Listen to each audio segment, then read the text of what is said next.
Hey everyone, Alex back again with another video finally.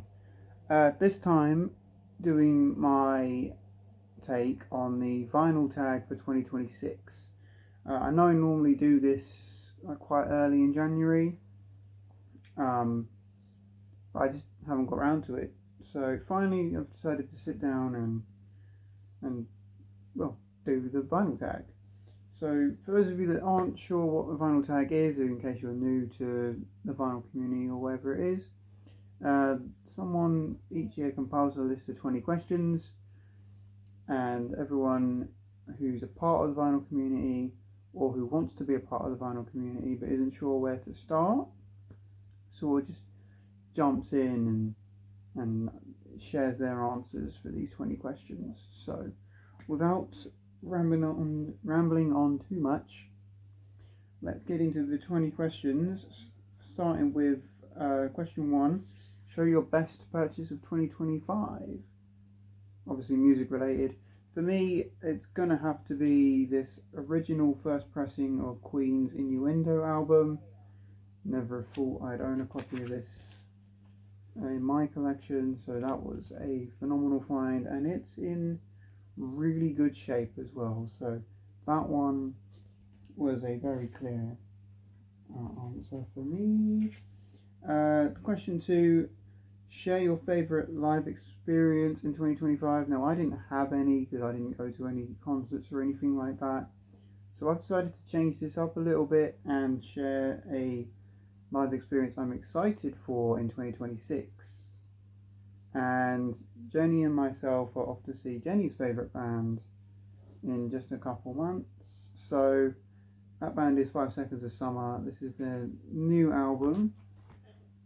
Everyone's a star. Is that Everyone's a Star? Yes, it is. Everyone's a star. So yeah, we're off to see them in April. So she's excited. So that makes me excited, and cannot. I literally could wait. not be any more excited. I probably only know like 2 or 3 songs by then. Anyway. That's your chance to listen to them, then, isn't it? Question three. Sorry. Where do you see your record collection in 10 years' time? Does it get bigger, smaller, same size, whatever? I imagine mine will. Realistically, I'd like mine to stay the same size because my taste is always changing. So there'll probably be stuff I get rid of, and then add stuff. But to be more realistic, it will probably end up getting bigger because there's always something I'm looking for. There's always going to be music I discover that I always add to, and I have a real problem with getting rid of stuff that I already have. So, yeah. Question four. You move to a new home. You play one record, turn up to 11 to announce your arrival. What is it and why? Now, obviously, one record is not enough to, at least for me, to sort of introduce people to who I am and what my music taste is. So I've sort of found a compilation that pretty much has a mixture of everything, and I think would be a very good pick is the soundtrack to Baby Driver. Just the mixture that's on here. It's got a bit of soul, bit of jazz, bit of hip hop, bit of rock, a little bit of pop on there. So I'm just gonna say that because of the good mixture of music that's on there, I think that would sum up my collection pretty well. We're on question five. Show 2 albums, one each from your favourite male and female singers, and why these 2. So I've tried to think of something a bit different to what I would usually answer in this situation. So favourite male singer, I've gone with Teddy Swims. He's probably my favourite artist from the last few years. That sort of surfaced from the last few years. I really like his voice. If you've ever heard him, seen those viral videos of him going around performing with buskers because they're singing his song or whatever, he can actually really sing despite. So I went with Teddy Swims for male, and for female singer, vocalist, I've picked Karen Carpenter from the Carpenters. Um, I've always had Carpenters around me as a musical influence. I always think her voice is very, very, one of my favourite female voices to just sit and listen to. So, yeah, I figured I'd show that one this time instead of going with what I would usually pick. Question 6. Show your top 3 soul/dance records. These aren't necessarily my top 3, but I wanted to show stuff that's different to what I would normally show here. Evelyn King, Get Loose. This one would be in my top 3 for sure. One of the albums that got me into soul R&B in the first place. George Benson, In Your Eyes. Everyone loves or thinks of Gimme the Night by him, which is a good album, but I actually really love this one. The track in particular, Inside Love and Lady Love Me One More Time, which are both on side 1, are both very, very good tracks from him. So I had to show that one, give that one a little love, and I'm gonna say SOS Band. This is the SOS Band on the Rise, their album from '83. Yep. And of course, this has their massive hit "Just Be Good to Me" on here, which, like I said, was a huge hit for them. So I had to show some SOS Band, and that's the one I picked. Don't ask me why. Question 7. A track you hate on an album you love. Now, I don't necessarily hate this track on this album, but I do have to be in the right mood for it. Otherwise, I just skip it completely. That's the song Nobody's Listening from Linkin Park's Meteora. Now, this is a top 10, or one of my top 10 favourite albums of all time for me. So having a track on there that I would skip if I'm not in the mood for it is, of course, a bit hard to say. But if you listen to the track, you'll probably understand why, especially as it doesn't really fit with the rest of the album that you've been listening to previously. Like, it doesn't really fit on the album, and like I said, I kind of have to be in the right mood for it. It's definitely a bit touch and go on that one. Question 8. If you could only pick one record from the last 6 decades, what would they be? So that's 60s, 70s, 80s, 90s, noughties, and then the 2010s. So I've gone for 60s, I've gone with The Doors' first album, just because I think from start to finish, not a bad track on it. In fact, I would say that about probably half of their albums. But this one in particular is maybe my favourite from them. If not, it's Strange Days. But this one is definitely up there for my favourite Doors album. From the 70s, I've picked Rumours by Fleetwood Mac. A bit of an obvious one, but another one where there isn't a single track on here that I would skip, and 4 of these tracks on here could potentially be in my top 10 favourite songs of all time. So that one I just had to share. From the 80s, and this one could also have been in my top 3 soul records, is Kashif with his self-titled album. This is his solo debut after working with BT Express and then going on to producing tracks for people like George Benson and Evelyn King, who I talked about earlier. But yeah, this is his solo debut. Really good album there from him. If you haven't heard it, I'd recommend it. 90s, going with something a little different. Haven't shown this in a while. Moment of Truth by Gang Starr, one of my favourite hip hop albums from them. No, my favourite album from them, but one of my favourite hip hop albums. Really, really good stuff here. Love that one. Definitely, if you like hip hop, it's a staple for me at least. From the 2000s or the noughties, whatever you want to call it. Of course, I've gone with Arctic Monkeys. Whatever people say I am, that's what I'm not. They're my favourite band. This is their debut album, so I'm going to show it.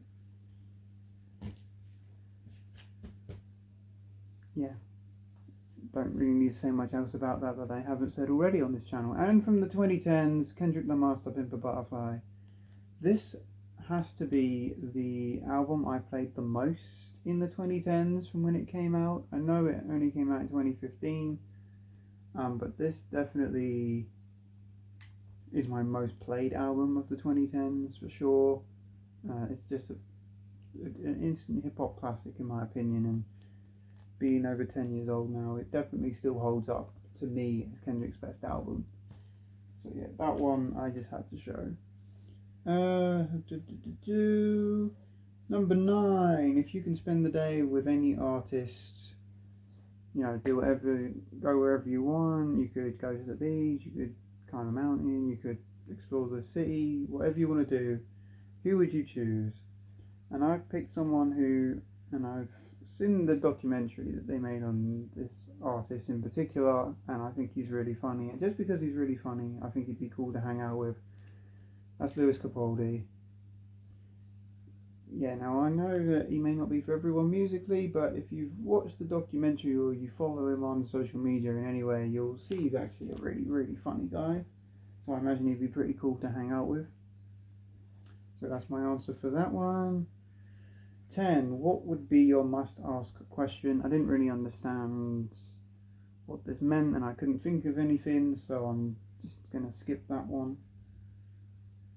Number 11. Show a record that brings a tear to your eye, or are you heartless? And originally I couldn't really think of anything, but then I was going through and I found this. The song is of course Your Song, which was my wedding song, so yeah, that song definitely brings a tear to my eye when I listen to it. Show 3 albums from an artist you've tried to get into. So how my collection works is I don't have anything that I'm not into musically, so again I'm taking a slightly different approach and showing 3 albums from artists where it's the only album I really like from them, and everything else in their catalogue I could skip it. And this first one I'm going to show could also fit into another category, another question that we'll get to later. But this is Kanye West with The College Dropout.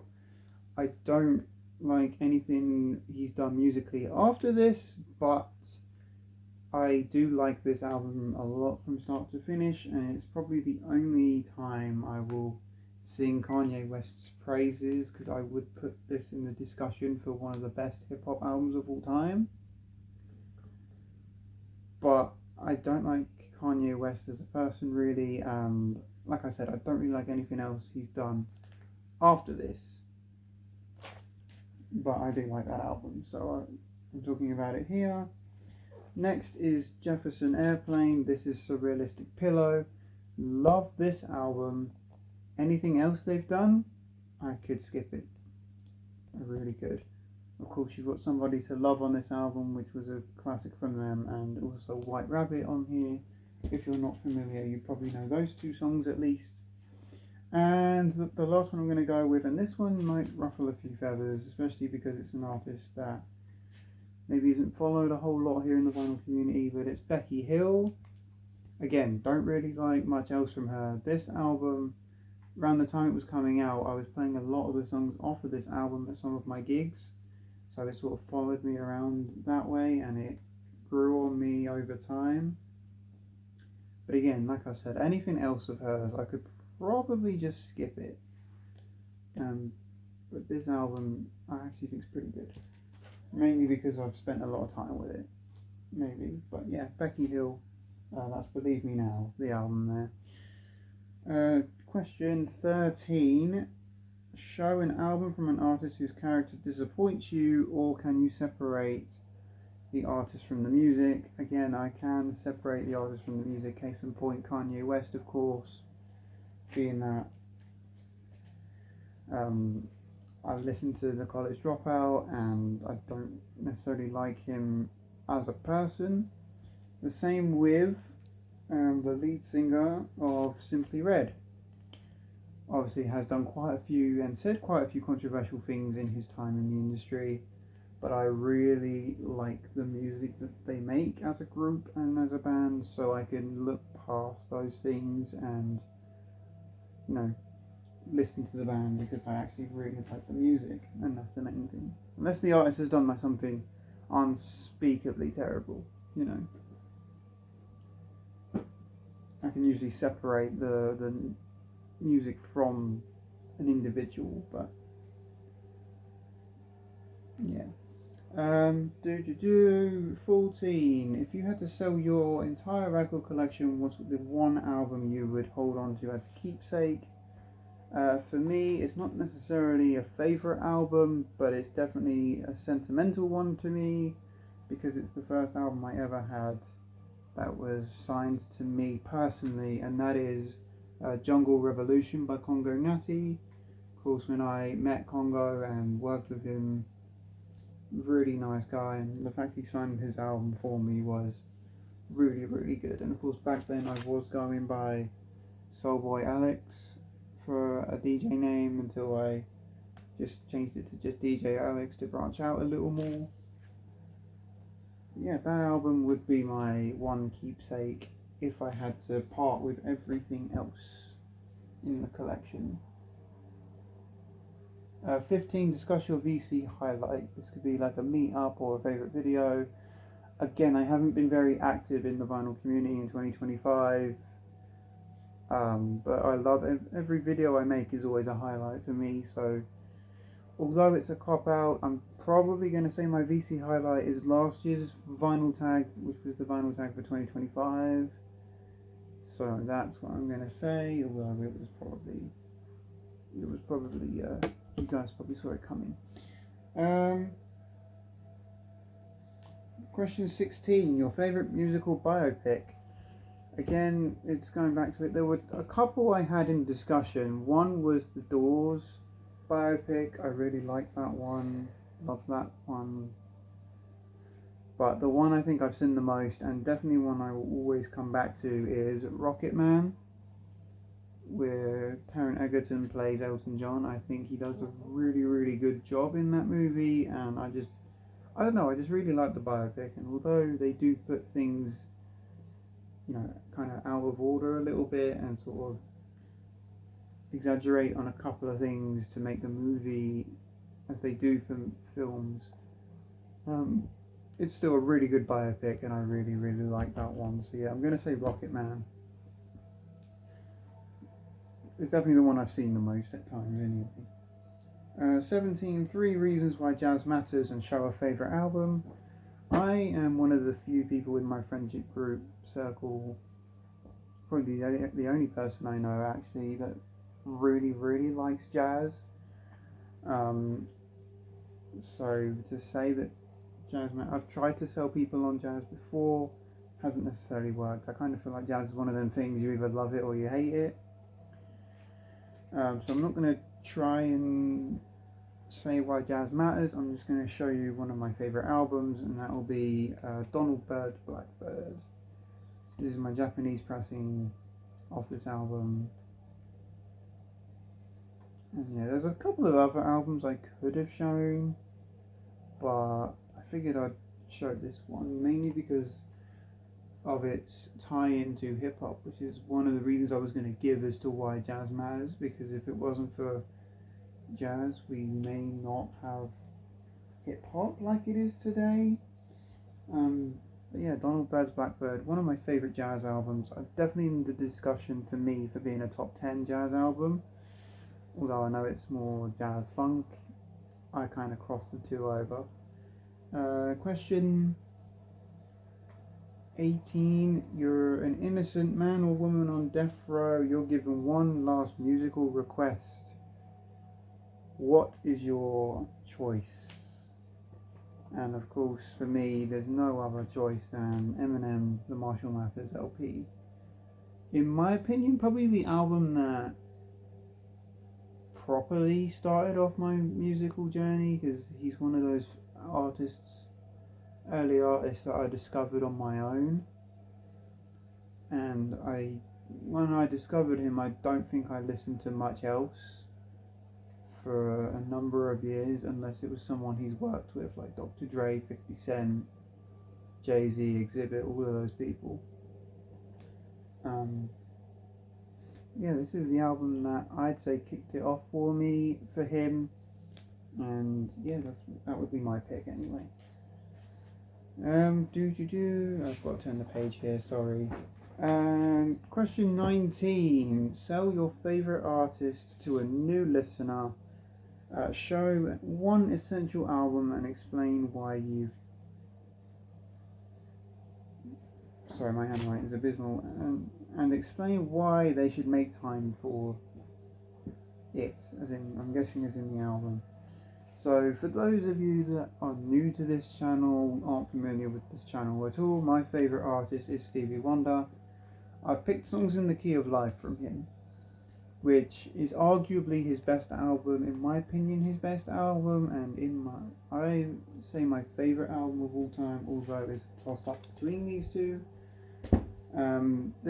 I would say the reason that you should make time for this album is you go on a musical journey with this album. Like, it's not just soulful, it gets funky at times, there's times when it gets jazzy, it goes down a Latin route at one point.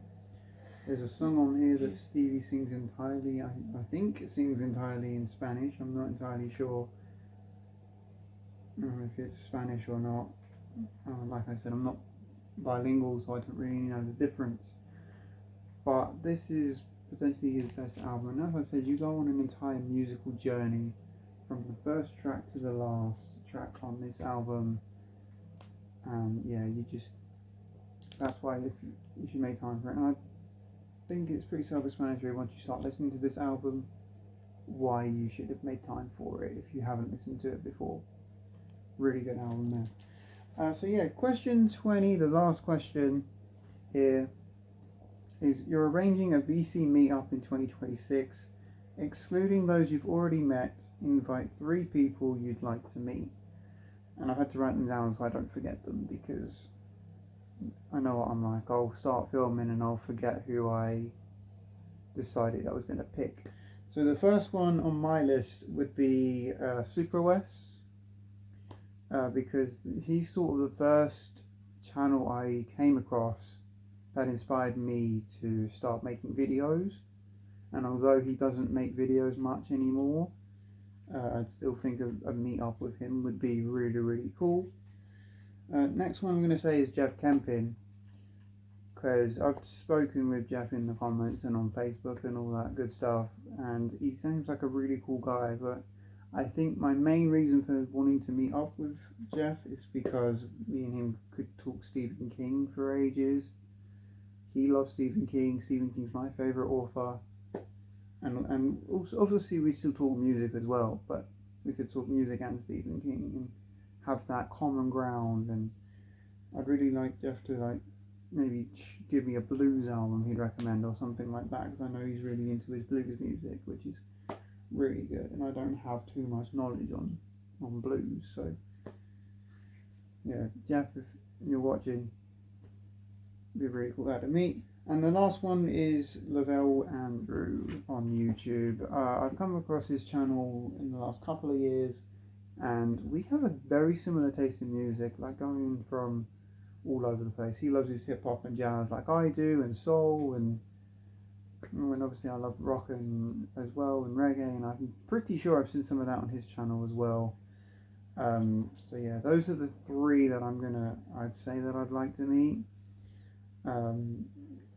All for different reasons, but yeah, anyway, that's my vinyl tag for 2026. Apologies it's gone on for so long. I did not plan for this video to be 25 minutes long, but yeah, that's going to do it for this video, guys. If you're new here, please subscribe to the channel and all that good stuff, and yeah, I will see you guys next time, although who knows when next time is going to be. Anyway, see you then.